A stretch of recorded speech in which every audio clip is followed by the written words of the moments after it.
अब तुर्की को उसी की भाषा में भारत देगा जवाब।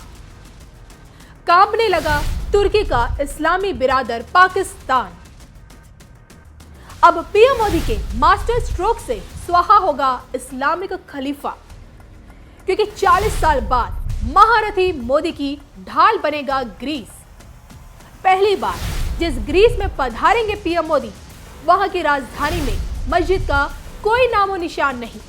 देखिए सिर्फ धर्म ज्ञान पर। नमस्कार, मैं हूं आपके साथ कविता राणा। जिस तुर्की ने अपने बिरादर पाकिस्तान के साथ मिलकर भारत को आग दिखाने की कोशिश की, जिस तुर्की ने भारत के आंतरिक मसले यानी कि कश्मीर को छेड़ा, और जिस तुर्की ने पाकिस्तान की तरह विश्व पटल पर भारत के खिलाफ हमेशा से जहर उगला हो, आज उसी तुर्की को उसी की भाषा में जवाब देने का समय आ गया है। जी हाँ, देश के प्रधानमंत्री नरेंद्र मोदी को करीब से जानने वाले लोग यही कहते हैं कि मौके पर चौका मारना ही पीएम मोदी की सबसे बड़ी कूटनीति है। अब जब पीएम मोदी के ग्रीस जाने का मौका आया तो तुर्की और पाकिस्तान दोनों ही तिलमिला उठे हैं, क्योंकि इस बार दुश्मन के दुश्मन को बेस्ट फ्रेंड बनाने पीएम मोदी इसी महीने के आखिर में भारत से कोसों मील दूर ग्रीस जा रहे हैं।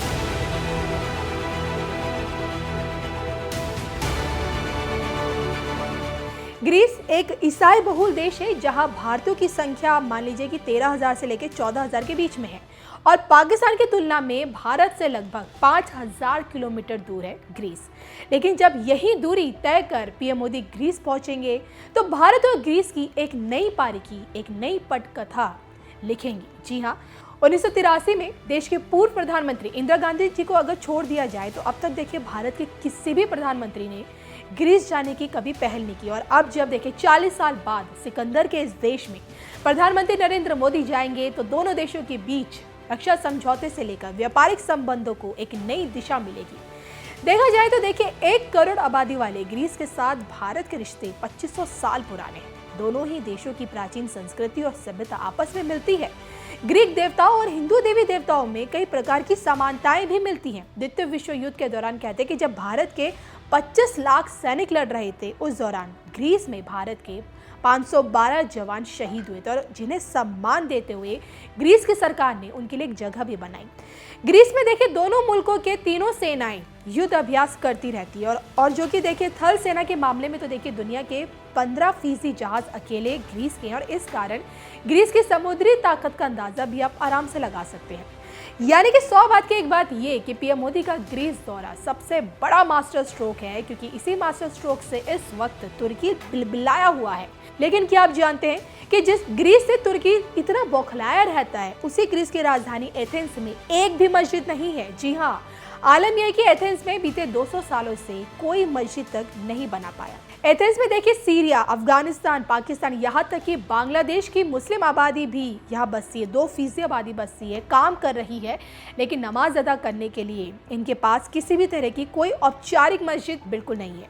दुनिया में देखिए सबसे ज्यादा मस्जिदें अगर कहीं मिलती है तो वो हमारे देश यानी कि भारत में है। लेकिन ग्रीस की राजधानी एथेंस यूरोपीय देश की अकेली ऐसी राजधानी है जहां किसी भी तरह की औपचारिक मस्जिद का कोई नामो निशान नहीं। और इसके पीछे की वजह क्या है, ये जानने के लिए बने रहिए सिर्फ और सिर्फ धर्म ज्ञान के साथ। ग्रीस की राजधानी एथेंस में कोई मस्जिद क्यों नहीं? मुस्लिमों के धार्मिक स्थल को लेकर सख्ती क्यों? 200 साल तक यहां कोई मस्जिद क्यों नहीं बना पाया? देखिए सिर्फ धर्म ज्ञान पर।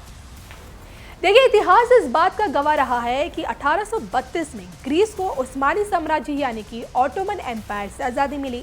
अब मुस्लिम शासन के दौरान ऑर्थोडॉक्स कैथोलिक लोगों पर हिंसा और धर्म बदलने का बहुत दबाव रहा, और यही वजह है कि ग्रीस और खासकर एथेंस में लोगों के भीतर मुस्लिमों को लेकर गुस्सा है, और जिसके बाद कट्टरपंथी शासन में काफी दमन झेल चुके इस यूरोपीय हिस्से ने यह तय किया कि किसी भी धार्मिक कट्टरता को बढ़ावा नहीं दिया जाएगा। और इसके बाद से देखिए किसी भी सरकार ने औपचारिक मस्जिद के निर्माण की बात नहीं कही।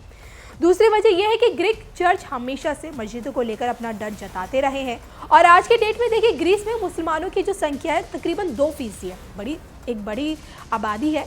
लेकिन मुल्क की राजधानी में किसी भी तरह की कोई आयताकार स्ट्रक्चर, कोई गुंबद या कोई मीनार कुछ नहीं है, खासकर मस्जिद के रूप में। तो अब आप ये कहेंगे कि जब देखिए इसकी राजधानी में यानी कि ग्रीस की राजधानी में कोई मस्जिद नहीं है तो फिर यहाँ रह रही जो मुस्लिम आबादी है वो आखिर नमाज कहाँ पढ़ती होगी। दरअसल देखिए एथेंस में 2 लाख से ज़्यादा मुस्लिम काम चलाओ मस्जिदों में नमाज पढ़ने आते हैं। जी हाँ, आपको बता दूं कि काम चलाओ मस्जिद किसे कहते हैं। जैसे पूरे शहर में ऐसे कई तहखाने हैं, गराज हैं, गोदाम है जहाँ सिर्फ हल्की फुल्की आप लाइट का इंतज़ाम कह लीजिए, थोड़ी बहुत सजावट अंदर से ये लोग करके रखते हैं। इन्हें काम चलाओ मस्जिद का नाम दिया गया है, जिसमें मुस्लिम समाज यहाँ आकर आपस में बैठकर नमाज अदा करते हैं। अब गौर करने वाली बात देखिए ये है कि 60 और 70 के दशक में यूरोपीय देशों ने मुस्लिमों के लिए अपने मुल्क के दरवाजे तो खोले, लेकिन जैसे जैसे समय बढ़ता गया, इनकी आबादी बढ़ती गई और इन्हीं की आबादी के बीच में जो असामाजिक तत्वों के चलते जो इस्लामिक कट्टरता भी बढ़ती गई, और यही इस्लामिक कट्टरता जब यूरोपीय देशों के लिए एक बड़ी मुसीबत बनी और इसी मुसीबत से दूरी बनाने के लिए ग्रीस की राजधानी एथेंस ने किसी भी तरह की धार्मिक कट्टरता को बढ़ावा ना दिया जाए, इसलिए कभी भी यहाँ पे इन्होंने मस्जिद नहीं बनाने दी। किसी भी तरह की गगनचुंबी मस्जिद को इन्होंने नहीं अपनाया, जैसे बाकी यूरोपीय देशों में आप उनकी राजधानी में आप आराम से देख सकते हैं। बहरहाल 40 साल बाद देखिए पीएम मोदी का ग्रीस जाना और 40 साल बाद ग्रीस का पीएम मोदी का ढाल बनना, आने वाले समय में देखिए इन 2 देशों की ताकतें दुश्मनों पर कितनी भारी पड़ेगी, ये देखना सबसे ज्यादा दिलचस्प होगा।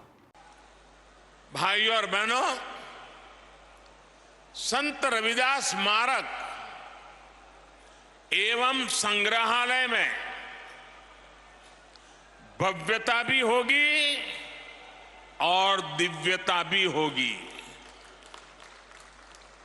ये दिव्यता रविदास जी की उन शिक्षाओं से आएगी जिन्हें आज इस स्मारक की नींव में जोड़ा गया है, गढ़ा गया है। समरसता की भावना से ओतप्रोत 20,000 से ज्यादा गांवों की, 300 से ज्यादा नदियों की मिट्टी आज इस स्मारक का हिस्सा बनी है।